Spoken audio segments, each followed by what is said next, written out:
Good morning students, मैं Nayak sir career planner virtual class head में आपका स्वागत करता हूं और उम्मीद करता हूं कि आप इस लॉकडाउन में आप और अपने घर वाले का ख्याल रख रहे होंगे और साथ ही साथ पढ़ाई से किसी प्रकार का कॉम्प्रोमाइज़ नहीं कर रहे होंगे। जैसा कि मैंने आप लोगों को बताया था कि लास्ट क्लास में जो हम लोग का डिस्कशन हो रहा था वो एक बहुत ही इंपॉर्टेंट जो फंडामेंटल टॉपिक है, जो फंडामेंटल कॉन्सेप्ट है किसका, तो बजट का, उस पर चर्चा हो रही थी कि बजट का कॉन्सेप्ट क्या है और बजट वर्ड कहाँ से आया, बजट शब्द जो हमारे संविधान में किस रूप में लिखा गया, मेंशन किया गया है, बजट को किस नाम से हम जानते हैं, बजट का जो शाब्दिक अर्थ होता है हिंदी में उसको क्या बोलते हैं, इंग्लिश में क्या बोलते हैं, कहाँ से इसका ओरिजिन हुआ, प्लस बजट का पेश होने से पहले इकोनॉमिक सर्वे जो होता है वो कितने वॉल्यूम में होता है, इकोनॉमिक सर्वे कौन करता है, कौन सा डिपार्टमेंट करता है, वो डिपार्टमेंट किस मिनिस्ट्री के अंदर आता है, उस पर इनपुट कौन ला के देता है, सीएसओ एनएसओ क्या है, सीएसओ किस मिनिस्ट्री के अंदर आता है, सीएसओ का एस्टैब्लिशमेंट कब हुआ था, ये सारी तमाम चीज़ें हम लोगों ने पढ़ रखी है। और हम लोगों ने ये भी जाना कि बजट जो है वो एक मनी बिल के रूप में पेश किया जाता है, एक प्रोसेस, उसकी प्रक्रिया है, उस पर बहस होती है, सारी चीज़ें होती हैं, जब बहस होने के बाद उसको फाइनली जब ये पार्लियामेंट में पेश किया जाता है और यह जो है मनी बिल के रूप में पेश किया जाता है ताकि इस पर राज्यसभा का किसी प्रकार का इंटरफेयर ना हो सके। और इसमें यह जो है राष्ट्रपति का पूर्व अनुमोदन पे होता है, उसमें राष्ट्रपति का अनुमोदन पे ही इसको तैयार करने का जो प्रक्रिया इसका शुरू किया जाता है ताकि इसको बीच में किसी प्रकार से रोका, राष्ट्रपति चाह के भी इसको बीच में रोक नहीं सकते, खुद भी वो चाहे तो, ठीक है। तो ये सारा चीज़ हम लोगों ने डिस्कस कर लिया था और हम लोगों ने ये यहाँ पर थे कि जो बजट है, बजट में बेसिकली हम लोग एस्टिमेटेड इनकम और एक्सपेंसेस की बात करते हैं ना, estimated statement of income and expenses का बात होता है इसमें। तो यहाँ पे हम लोग देखेंगे कि देश में जो बजट पेश होता है तो बजट में दो चीज़ की जो चर्चा होती है, इनकम और एक्सपेंस, इनकम और एक्सपेंडिचर। तो एक्सपेंडिचर तभी हो सकता है जब देश का इनकम हो। तो जैसा कि हम लोगों ने लास्ट क्लास में क्या डिस्कस किया था कि बजट में दो मेन फैक्टर होते हैं, एक होता है क्या, इनकम, और दूसरा क्या है हमारा, एक्सपेंडिचर। अब समझना बेटा कि हमारे देश में जो इनकम का सोर्सेस है वो क्या है, हमारे इनकम को ही बेटा जो बैंकिंग फाइनेंस की टर्म में रिसीट बोलते हैं। क्या बोलते हैं? रिसीट। समझना, रिसीट में पी साइलेंट होता है, लोग रिसिप्ट बोल देते हैं लेकिन होता रिसीट है, ठीक है। तो इनकम को ही हम लोग रिसीट भी बोलते हैं। रिसीट का हिंदी होता है प्राप्तियां। क्या होता है? प्राप्तियां। जबकि इनकम का हिंदी होता है आय और एक्सपेंडिचर का हिंदी क्या होता है? व्यय। और इसी को अगर बैंक फाइनेंस के टर्म में कहोगे तो इसको पेमेंट भी बोलते हैं। एक्सपेंडिचर को क्या बोलते हैं बेटा? पेमेंट भी बोलते हैं। और पेमेंट का हिंदी क्या हो जाएगा? भुगतान। तो पेमेंट भी क्या एक प्रकार का एक्सपेंडिचर है, उसी तरह रिसीट भी क्या, इनकम। दोनों बोल सकते हो, बोलने के लिए कोई दिक्कत नहीं है। अब इनकम, जो सरकार की जो रिसीट है, जो इनकम है, उसके दो सोर्सेस है बेटा।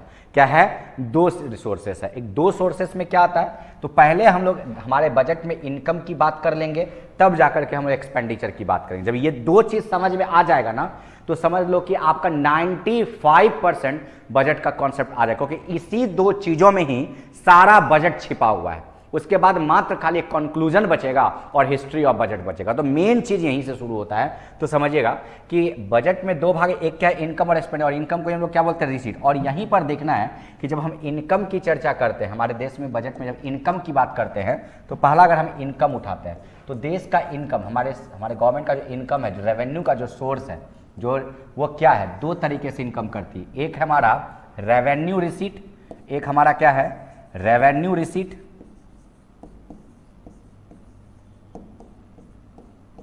और दूसरा है बेटा कैपिटल रिसीट। कैपिटल रिसीट समझना, ध्यान से समझना, रेवेन्यू रिसीट और कैपिटल रिसीट। रेवेन्यू रिसीट को हम लोग क्या बोल सकते हैं? रेवेन्यू का हिंदी होता है बेटा राजस्व। रेवेन्यू का हिंदी क्या होता है? राजस्व। क्या होता है? राजस्व। और रिसीट का मतलब मैंने क्या बताया था? प्राप्तियां, राजस्व प्राप्तियां, ठीक है। मैं यहां पे एक बार लिख देता हूं, ठीक है, लेकिन इसके बाद हिंदी नहीं लिखूंगा, ठीक है। राजस्व प्राप्तियां। और कैपिटल रिसिप्ट मतलब होता है, रिसीट मतलब होता है पूंजी प्राप्तियां, पूंजी प्राप्तियां। देखिएगा जैसे ध्यान से, मैं यहाँ पे हिंदी इसलिए लिखा हूं बेटा ताकि आपको चीजों को मैं इजी कर सकूं समझाने में। देखो, रेवेन्यू मतलब राजस्व, सरकार का इनकम का सोर्स।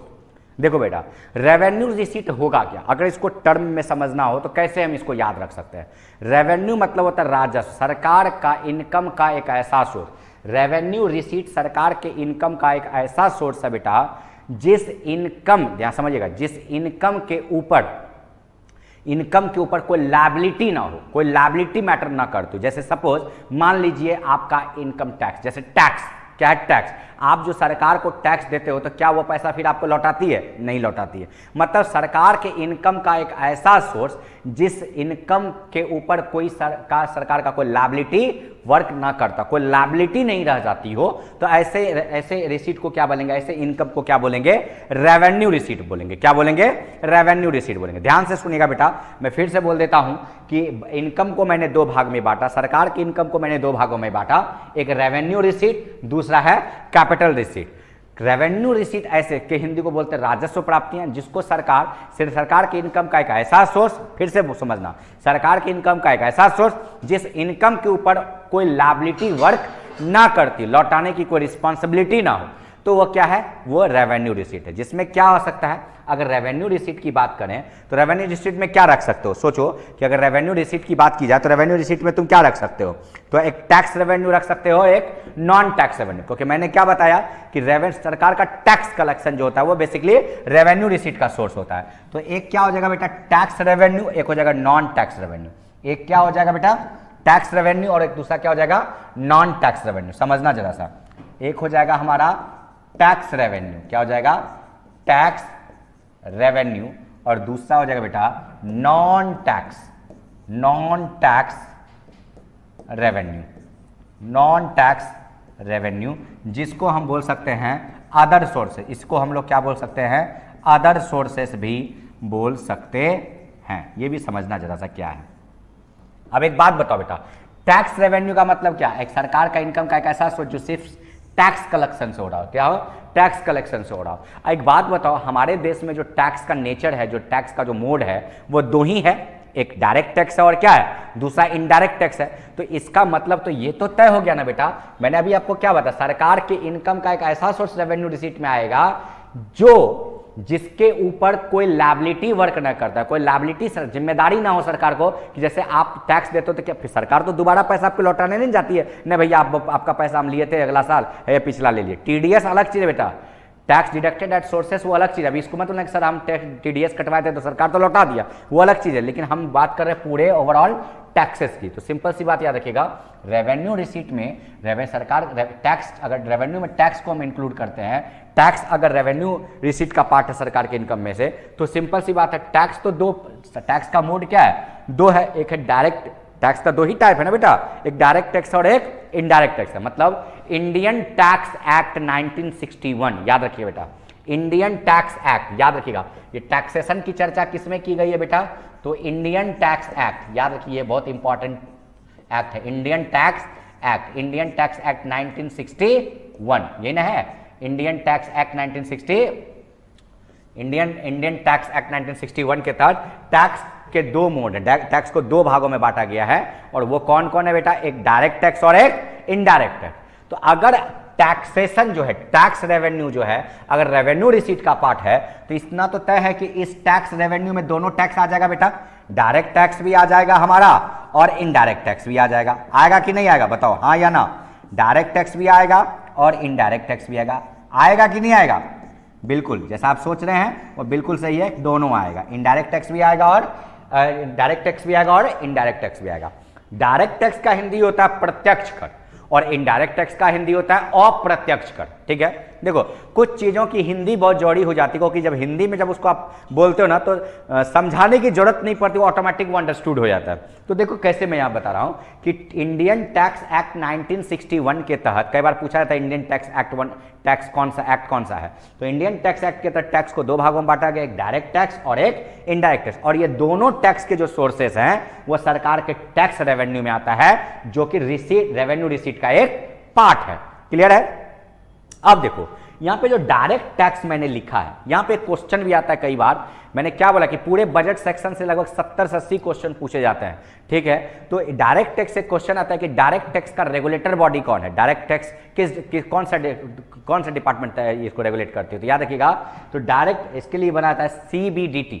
क्या बनता है? CBDT, central board of direct tax. इसके लिए एक बोर्ड बनाया गया है CBDT, central board of direct tax, और इसके जो भी हेड हैं वो PC मोदी हैं, प्रमोद चंद्र मोदी इनके भी चेयरमैन हैं। तो डायरेक्ट टैक्स को रेगुलेशन के लिए बॉडी बनाया, जिसका नाम है CBDT। क्या नाम है? CBDT, जो है central board of direct tax. और इनडायरेक्ट टैक्स जो होता है जिसको अप्रत्यक्ष कर बोलते हैं, इसके बारे में भी चर्चा करेंगे। लेकिन पहले हम लोग डायरेक्ट टैक्स के बारे में जान लेते हैं। पहले किसके बारे में जानेंगे? डायरेक्ट टैक्स के बारे में। पहले किसके बारे में जानेंगे? डायरेक्ट टैक्स के बारे में। देखो डायरेक्ट टैक्स के बारे में जानते हैं, ठीक है। तो हम लोग जानेंगे इनडायरेक्ट टैक्स के बारे में, टेंशन नहीं लेना। पहले हम लोग एक का ऑपरेशन कर लेते हैं तब दूसरे का करेंगे, ठीक है। तो डायरेक्ट टैक्स क्या होता है समझना।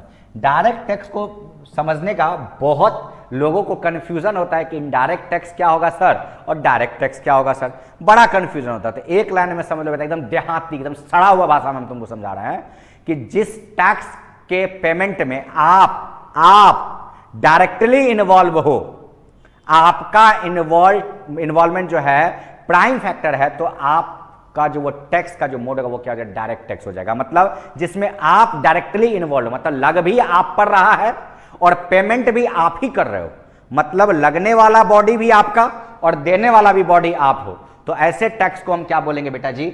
डायरेक्ट टैक्स बोलेंगे, प्रत्यक्ष कर। क्या बोलेंगे? प्रत्यक्ष कर। अब एक बात समझो, मैंने क्या बोला कि लगने वाला बॉडी और पेमेंट करने वाला बॉडी, जिस पर लग रहा हो वही उस टैक्स का भुगतान कर रहा हो। या इसका मतलब यह भी कह सकते हो कि टैक्स का ऐसा रूप जिसको किसी दूसरे पर शिफ्ट नहीं कर सकते, एक ऐसा टैक्स का एक ऐसा बर्डन जिसको हम किसी दूसरे पर शिफ्ट नहीं कर सकते। मतलब जिस पर यह लगा है वही बंदा इसका पेमेंट करेगा। तो वैसा टैक्स किस प्रकार, कौन सा टैक्स कहलाएगा बेटा? डायरेक्ट टैक्स आएगा बेटा। कौन सा टैक्स आएगा? तो डायरेक्ट टैक्स आएगा। कौन सा टैक्स आएगा? डायरेक्ट टैक्स आएगा। क्लियर है? हाँ या ना? चलो क्लियर होगा। अब देखो डायरेक्ट टैक्स में कौन कौन सा टैक्स आता है। एक आता है बेटा आपका इनकम टैक्स। कौन कौन सा टैक्स आता है? Income tax. कौन कौन सा आता है? इनकम टैक्स, ठीक है। एक आता है बेटा capital gain tax. Income tax, capital gain tax. एक क्या टैक्स था आपका बेटा? मैंने क्या बताया कि डायरेक्ट टैक्स, डायरेक्ट टैक्स में कौन कौन सा टैक्स आ जाएगा? इनकम टैक्स आ जाएगा, कैपिटल गेन टैक्स आ जाएगा, कैपिटल गेन टैक्स आ जाएगा, ठीक है। तो ये याद रखिएगा। एक आता है वेल्थ टैक्स भी आता है बेटा, एक वेल्थ टैक्स भी आता है जो अब नहीं रहा। एक वेल्थ टैक्स भी आता था जो अब नहीं रहा, वेल्थ टैक्स, ठीक है, जो अब नहीं रहा। अब दो ही चीज याद रखिए बेटा, एक income tax, capital gain tax और एक कॉर्पोरेट टैक्स भी याद रख लीजिएगा। एक और कौन सा टैक्स होता है? Corporate tax. क्या होता है? Corporate tax. ये तीन टैक्स याद रख लीजिएगा। डायरेक्ट टैक्स में कौन कौन सा टैक्स आएगा बेटा? इनकम टैक्स, दूसरा कैपिटल गेन टैक्स और तीसरा कॉर्पोरेट टैक्स। वेल्थ टैक्स अब फंक्शन में नहीं है। संपत्ति का कर जो है अब आपके डायरेक्ट टैक्स में से हटा दिया गया है। क्लियर है ना? तो ये संपत्ति कर बोलते हैं इसको हिंदी में, चाहे जो भी हिंदी हो। वेल्थ टैक्स, वेल्थ का मतलब संपत्ति ही होगा। चलिए आयकर, इनकम टैक्स का हिंदी क्या होता है? आयकर, ठीक है ना। तो अब देखिए इनकम टैक्स क्या है, समझो। किसी इंडिविजुअल के इनकम पर जब टैक्स लगाया जाता है, एक स्लैब बनाया जाता है कि देखो भैया आपका इनकम इतना से अगर ऊपर हो जाए तो you will have to pay a certain % of tax to government of India. मतलब अगर आपका एक सर्टेन इनकम से ऊपर, एक सर्टेन इनकम से ऊपर अगर आप इनकम करते हो, सर्टेन लिमिट से ऊपर जब आपका इनकम हो जाता है तो आपको क्या करना पड़ेगा? आपको टैक्स पे करना पड़ेगा। और इसके लिए सरकार क्या की है? एक टैक्स स्लैब बनाई है। क्या की है? टैक्स स्लैब बनाई है। अब बोलोगे सर ये टैक्स स्लैब की जरूरत क्यों पड़ी? एक बात बताओ, अगर टैक्स स्लैब नहीं बनाया जाएगा गवर्नमेंट ऑफ इंडिया के द्वारा तो फिर तब तो एनीवन कैन से दैट कि I am a poor man. कोई भी बोल सकता है सर हम तो गरीब आदमी, करोड़ों रुपए कमाएगा, कहेगा सर हम तो गरीब है, हमारा इनकम ही नहीं है, हमारा उस क्राइटेरिया में हम आते ही नहीं है, उस स्लैब के अंदर हम आ ही नहीं रहे, तो हम टैक्स के कोई ना कोई तो क्राइटेरिया होगा ना भाई। जैसे आप अगर फॉर्म भरते हो IBPS का तो क्राइटेरिया ना कि आपको ये एलिजिबिलिटी होनी चाहिए, क्वालिफिकेशन आपके पास होना चाहिए, तभी तो आप एलिजिबल होते हो फॉर्म फिल करने के लिए। जैसे आप, सिंपल सी बात है कि अगर आपके इनकम पर टैक्स लगेगा तो आपको कितना टैक्स देना है, इसके लिए एक स्लैब बनाएगा कि आपका इनकम का वो किस इनकम के ऊपर आप जाओगे तो कितना % आपको टैक्स देना है। इसी को बोलते हैं टैक्स स्लैब। क्या बोलते हैं? Tax slab. और ये हर इंडिविजुअल के इनकम पर जो टैक्स लगता है उसी को हम क्या बोलते हैं? Income tax. इनकम टैक्स किसी इंडिविजुअल के इनकम पर लगने वाला टैक्स होता है। देखो यहीं पर दो बात समझना, किसी इंडिविजुअल के इनकम पे जब टैक्स लगेगा तब वो कौन टैक्स कहलाएगा? Income tax. लेकिन अगर वही किसी कंपनी के इनकम पर जब कंपनी के इनकम पर जब टैक्स लगता है तो उसी को हम बोलते हैं कॉर्पोरेट टैक्स। क्या बोलते हैं? कॉर्पोरेट। कॉर्पोरेट मतलब निगम, ठीक है, निगम कर, ठीक है। याद रखिए कॉर्पोरेट टैक्स। और कैपिटल गेन टैक्स क्या होता है बेटा, समझो। जैसे सपोज मान लो कोई ज़मीन आपने खरीदा था, जैसे आप 10 लाख में खरीदे थे और 10 लाख में खरीदा, फिर 40 लाख में, तो आपने कैपिटल लगाया कितना 10, बेचा कितना 40, तो जो आपने कैपिटल गेन किया उस पर जो टैक्स लगा वो टैक्स क्या कहलाएगा, कैपिटल गेन टैक्स कहलाएगा। क्या कहलाएगा, कैपिटल गेन टैक्स। मतलब जो पूंजी आपने लगाया, 10 लाख रुपए आपने इन्वेस्ट किया था, लेकिन आपने आज जब आप उसको सेल किए तो कितना में किए, 40 लाख में। तो सिंपल बात है, जो भी आपने कैपिटल गेन किया है उस पर जो टैक्स लगेगा वही क्या कहलाता है, कैपिटल गेन टैक्स कहलाता है। तो सिंपल सी बात है, इनकम टैक्स किसका पार्ट है, डायरेक्ट टैक्स का। कैपिटल गेन टैक्स किसका पार्ट है, तो डायरेक्ट टैक्स का। कॉर्पोरेट टैक्स किसका पार्ट है, तो डायरेक्ट टैक्स का। किसका पार्ट है, तो डायरेक्ट टैक्स का। और इनकम टैक्स का एक स्लैब जो इस बार के फाइनेंस मिनिस्टर जो हमारे देश के ये निर्मला सीतारमण, उन्होंने एक नया स्लैब दिया है, याद रखिएगा। इसका एक सिंपल से याद रखिएगा, 0 to 2.5 लाख। मैं बता देता हूं, 2.5 से 5, 5 से 7.5, 7.5, 7.5 से आप ले लीजिए 10, 10 से ले लीजिए 12.5 लाख, अब 12.5 लाख से ले लीजिए आप 15 लाख, ठीक है, और एबव 15 लाख ले लीजिए, ठीक है। अब देखिए यहाँ पे, यहीं पर आपको याद रखना है, अब आपको कुछ नहीं करना बेटा, कुछ करना ही नहीं है। बड़ा कंफ्यूजन होता है सर कि किस टैक्स के स्लैब में कितना परसेंट देना, कुछ करना ही नहीं है।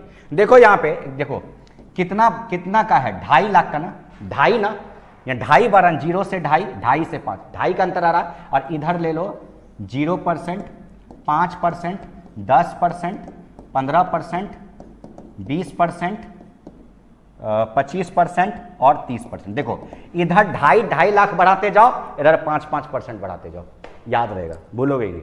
मतलब 0 से 2.5 लाख तक आपका माफ है, 2.5 से 5 लाख तक जो है 5%, 5 से 7.5 लाख तक 10%, 7.5 से 10 लाख तक 15%, 10 लाख से 12.5 लाख तक 20%, 12.5 लाख से 15 लाख तक 25%, और 20 क्या कहते हैं 15 लाख से एबव जब होगा तो 30%, 50 लाख से ऊपर में सरचार्ज भी लगता है, 30% प्लस 10% सरचार्ज, और जब एबव 1 करोड़ होगा तब आपको 30% प्लस 15% का सरचार्ज लगता है। तो सरचार्ज क्या होता है वो भी हम आपको बताएंगे। सरचार्ज और सेस ये दो अलग अलग चीज है बेटा, कई बार कंफ्यूजन होता है कि सेस क्या है और सरचार्ज क्या क्या, ये दोनों एक ही चीज है, नहीं, दोनों में अंतर है, ठीक है। एक लाइन का पॉइंट है, समझ ही लीजिए कि अगर यहाँ पे जो है सरचार्ज जो है, सरचार्ज से जो इनकम सरकार का आ रहा है, जो जैसे हिंदी उसका सेस का होता है उपकर या अधिभार, ऐसे कुछ है, ध्यान छोड़ दीजिए, सेस और ये सरचार्ज देखते हैं।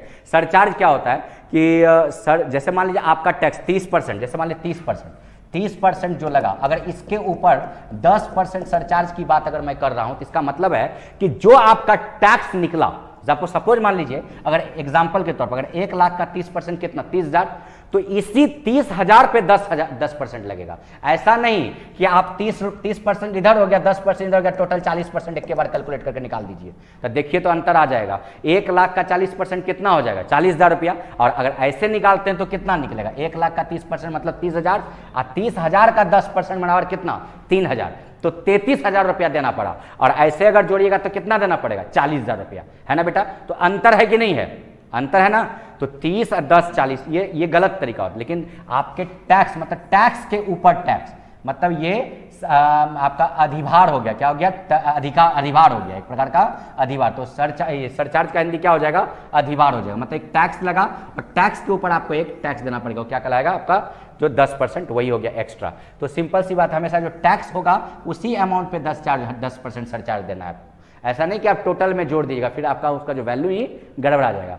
और इससे ये जो 10% जो लगाया गया है, ये सरकार को जो सरचार्ज से जो अमाउंट जाता है, उस अमाउंट का इन्वेस्टमेंट वो कहीं भी कर सकता है, उसको कहीं भी एक्सपेंस कर सकता है, कहीं भी उसका खर्च कर सकता है। उसमें कोई बाउंड्री नहीं है कि अगर अच्छा इस पर अगर मान लीजिए हम इधर से इनकम आ रहा था, हमको उसी पर्टिकुलर सेक्टर में इन्वेस्ट करना है। लेकिन सेस जो होता है किसी पर्टिकुलर चीज पर लगाया जाता है, और उससे आया हुआ इनकम जो है वो उसी सेक्टर में लगाया जाता है। जैसे एडुकेशन में सेस लगाया गया, स्वच्छ भारत अभियान पर लगाया गया, तो उस सेक्टर से जो भी टैक्स आता है, अगर उतना सर्टेन % सरकार ने कर दिया कि 0.25 टैक्स देना है, तो उससे आने वाला जो इनकम है वो पर्टिकुलर उसी सेक्टर में इन्वेस्ट किया जाएगा।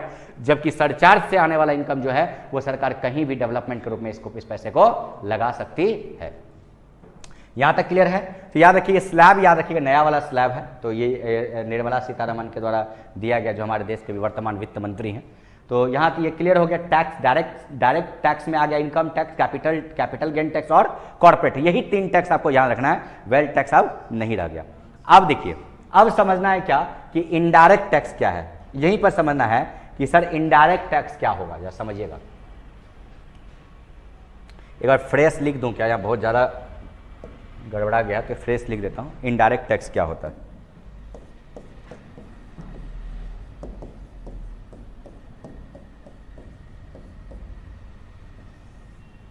इनडायरेक्ट टैक्स, अप्रत्यक्ष कर, क्या बोलते हैं इसको?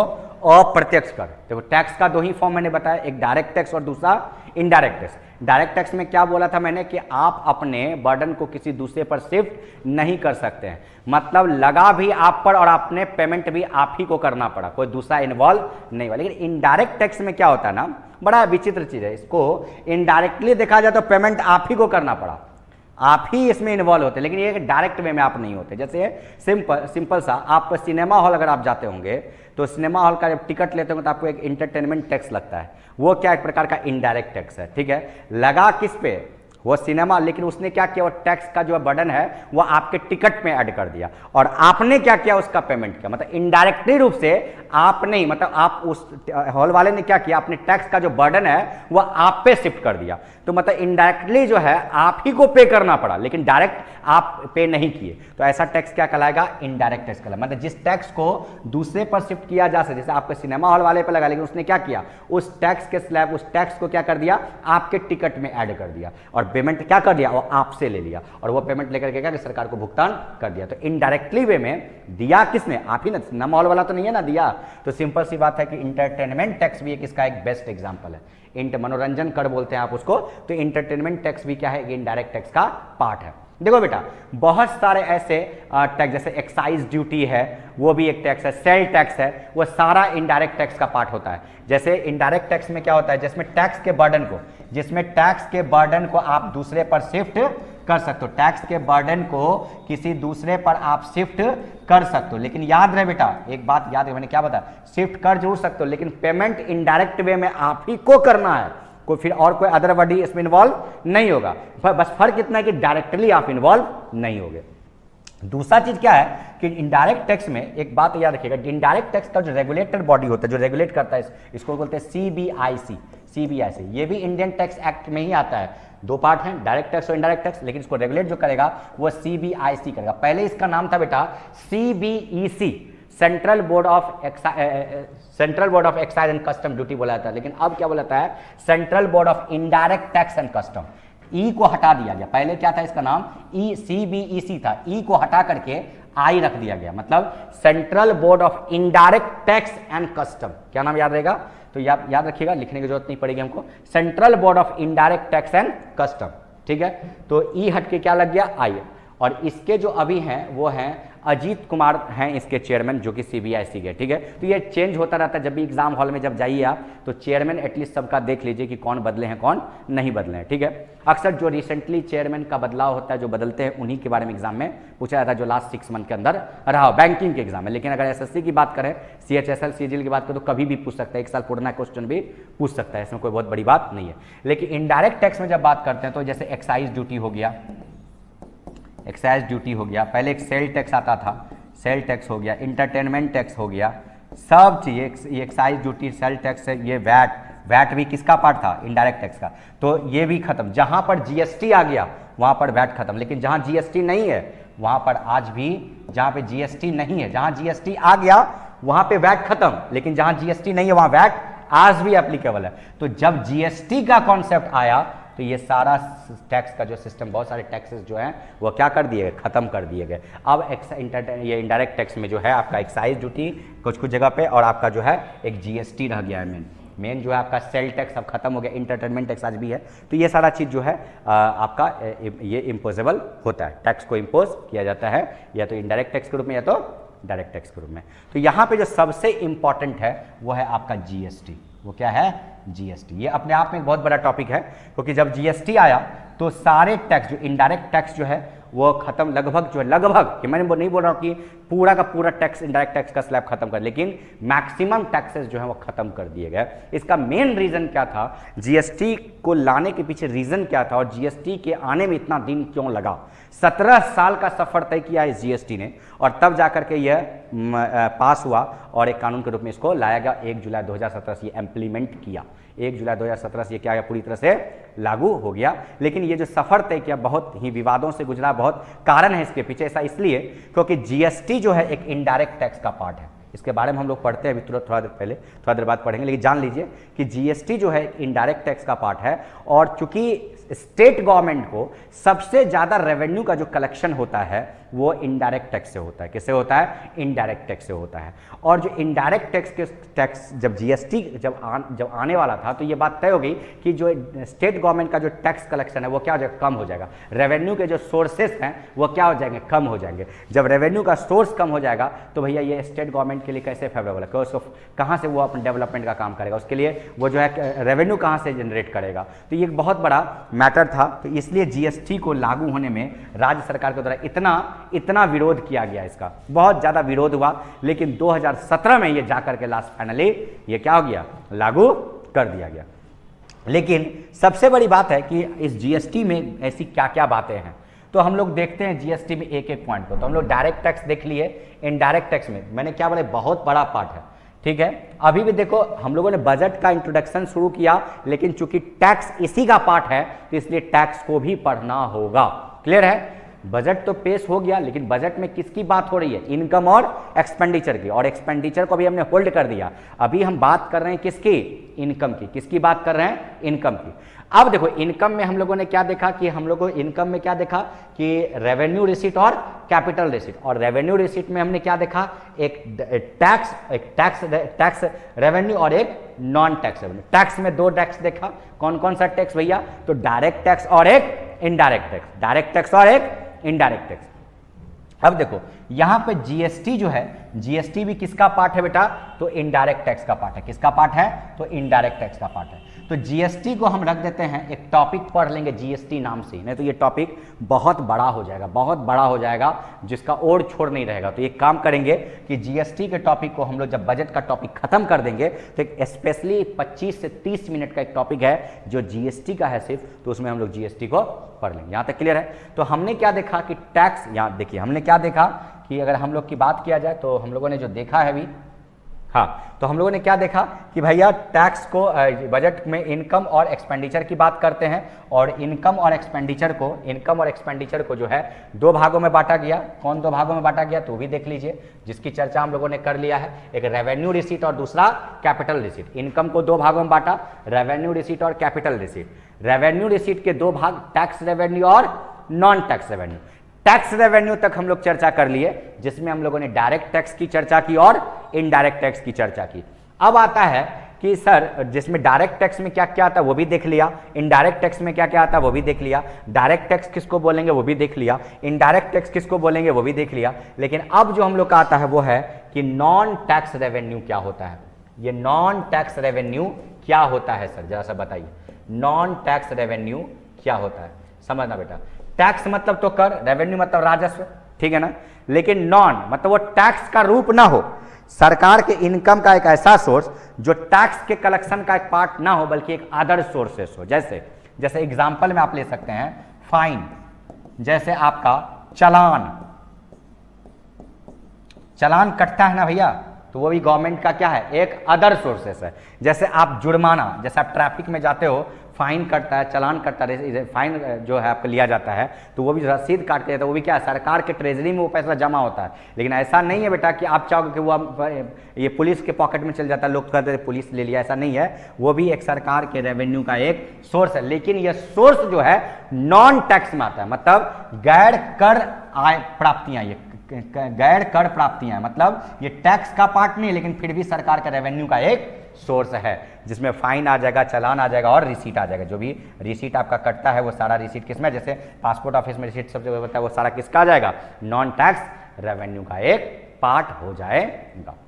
तो यहां पर देखो सिंपल सी बात, हमने क्या देखा कि रेवेन्यू रिसीट में हम लोगों ने टैक्स को देखा, टैक्स में हम लोगों ने डायरेक्ट टैक्स को देखा, इनडायरेक्ट टैक्स को देखा। डायरेक्ट टैक्स में हम लोगों ने ये जाना कि डायरेक्ट टैक्स में जो है इनकम टैक्स क्या होता है, कैपिटल गेन टैक्स क्या होता है, उसके बाद आपका जो है कॉर्पोरेट टैक्स क्या होता है, किसी कंपनी की इनकम पे जो टैक्स लगेगा उसको क्या बोलेंगे, कॉर्पोरेट टैक्स बोलेंगे। उसके बाद इनडायरेक्ट टैक्स क्या होता है, इनडायरेक्ट टैक्स को डिफाइन किया। इनडायरेक्ट टैक्स में जो है जैसे एक्साइज ड्यूटी हो गया, सेल टैक्स हो गया, एंटरटेनमेंट टैक्स हो गया, उसके बाद आपका ये जो कस्टम ड्यूटी हो गया, उसके बाद आपका जीएसटी हो गया। तो बहुत सारे टैक्स खत्म करके अब एक ही टैक्स लाया गया जिसमें टैक्स का जो कास्केडिंग इफेक्ट था, मतलब वन नेशन वन टैक्स के कॉन्सेप्ट को लाने के लिए जो है एक नए टैक्स का कॉन्सेप्ट लाया गया जिसको बोलते हैं GST, goods and service tax, जो कि इनडायरेक्ट टैक्स का पार्ट है, जिसको हम लोग लास्ट में एक टैक्स सेशन में देख लेंगे ताकि इसका टॉपिक वो ज़्यादा वल्गर ना हो, इसीलिए मैंने टैक्स को उसको अलग कर दिया, जो अलग हम लास्ट में लोग पढ़ लेंगे। अब आता है बेटा कि नॉन टैक्स रेवेन्यू को भी हम लोगों ने यहाँ पर देख लिया। एक बार देख लीजिए यहाँ तक जो मैंने आपको बताया है।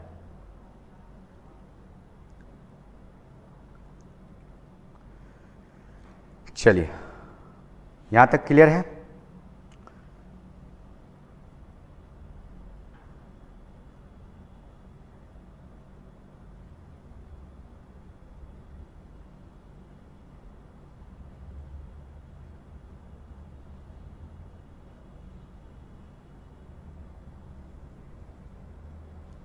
चलिए यहाँ तक क्लियर हो गया।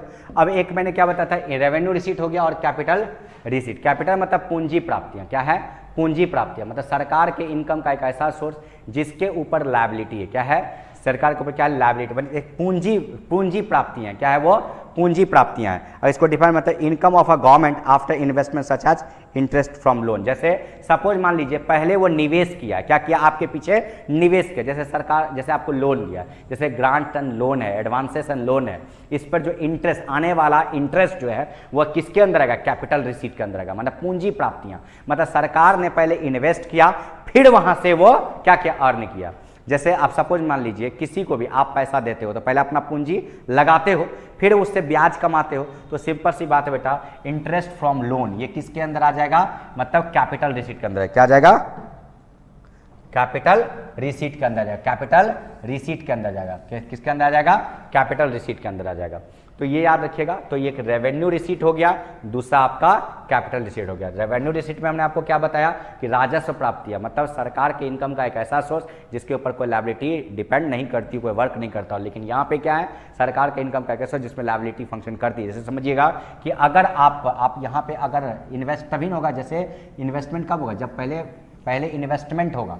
जैसे सपोज मान लीजिए आपको लोन दिया, सरकार ने ग्रांट्स दिया, एडवांसेस दिया, लोन दिया, तो पहले आपके पीछे इन्वेस्ट किया और फिर जाकर के वो क्या किया, रेवेन्यू जनरेट किया। तो प्राप्तियां क्या, पहले पूंजी लगा, कैपिटल मतलब पहले पूंजी लगाया और फिर क्या किया, प्राप्त किया। तो ये किसके अंदर आ जाएगा, जैसे पूछ देता है आपके एग्जाम में, डिट्टो पूछेगा कि interest from loan is considered which type of receipt of a government of India. तो याद रखिएगा कैपिटल रिसीट के अंदर जाएगा। किसके अंदर आ जाएगा, तो कैपिटल रिसीट के अंदर आ जाएगा।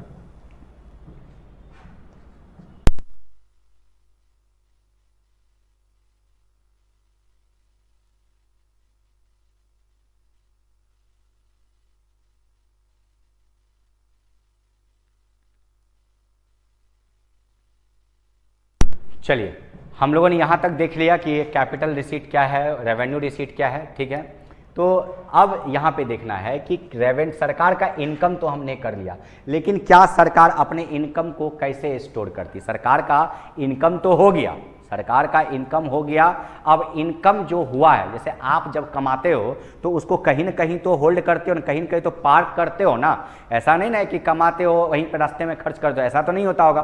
तो सिंपल सी बात है बेटा, हमने सरकार के इनकम की बात की, अभी सरकार का हमने क्या किया, इनकम का बात, सरकार के इनकम की बात हम लोगों ने की है, अभी सरकार के इनकम की बात कर ली। तो अब ये इनकम जो है ये कहाँ पर स्टोर होता हो, स्टोर कहाँ होता होगा। तो सिंपल सी बात है कि इस इनकम को स्टोर कहाँ किया जाता होगा, कोई ना कोई तो ऐसा फंड होगा, कोई ना कोई तो ऐसा अकाउंट होगा जहाँ पे ये इनकम स्टोर किया जाता है। तो बेटा समझिएगा, गवर्नमेंट के 3 अकाउंट होते हैं। गवर्नमेंट्स अकाउंट में कहाँ पे स्टोर होते हैं बेटा, गवर्नमेंट्स अकाउंट में स्टोर होते हैं। कहाँ पे होते हैं, गवर्नमेंट्स अकाउंट में, गवर्नमेंट्स अकाउंट में स्टोर होता है। गवर्नमेंट के अकाउंट कौन कौन है बेटा, तो याद रखिएगा, एक है consolidated fund of India, consolidated fund of India, consolidated fund of India बोलते हैं इसको, जो कॉन्सोलिडेटेड फंड ऑफ इंडिया की चर्चा जो है अंडर आर्टिकल 266 में किया गया, 266 में किया गया है। एक अकाउंट है जिसको बोलते हैं संचित निधि, और याद रखिए बेटा ये जो जिसको CFI बोलते हैं, इसी को शॉर्ट में क्या बोलते हैं, CFI। और इस अकाउंट को होल्ड कौन करता है, अकाउंट, ये जो CFI अकाउंट जो है इसको होल्ड किया जाता है, account is holded by RBI।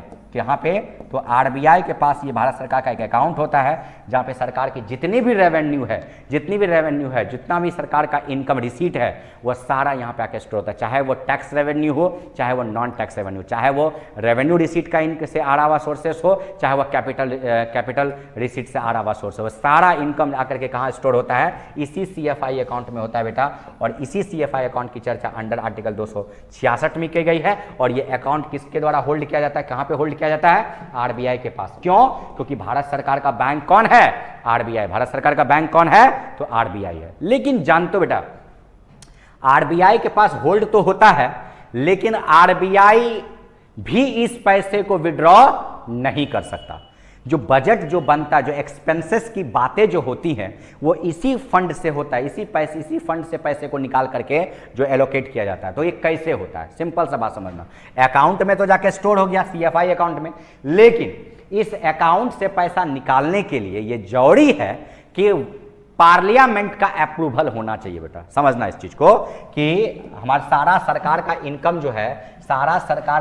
जो है वो स्टोर हो गया कहाँ पे, सारा सरकार का जो इनकम है वो स्टोर हो गया जाकर के गवर्नमेंट्स अकाउंट में। सरकार का इनकम कहाँ स्टोर हो गया, गवर्नमेंट्स अकाउंट में। स्टोर कहाँ हो गया, सरकार के गवर्नमेंट अकाउंट में। स्टोर हुआ कहाँ पे, सरकार के गवर्नमेंट्स अकाउंट में। गवर्नमेंट्स अकाउंट में 3 अकाउंट है, जिसमें पहला अकाउंट कौन है, कॉन्सोलिडेटेड फंड ऑफ, इसको संचित निधि बोलते हैं, जिसकी चर्चा अंडर आर्टिकल 266 में की गई है। और ये अकाउंट कहाँ पे होल्ड करता है सरकार का, तो ये RBI। कहाँ, RBI, भारत, क्योंकि भारत सरकार का केंद्रीय बैंक कौन है, तो RBI। यहाँ तक तो क्लियर है। लेकिन अब यहाँ ये जानना है कि इस पैसे को विड्रॉ कैसे करते हैं।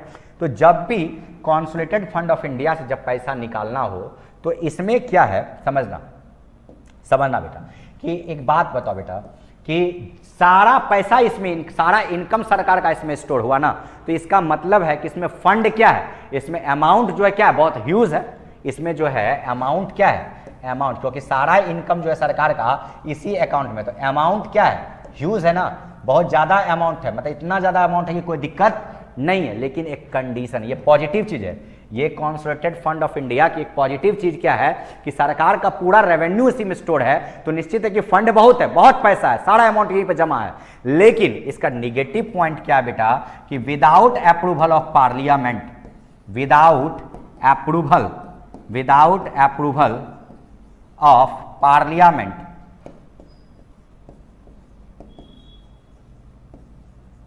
without approval of parliament can't withdraw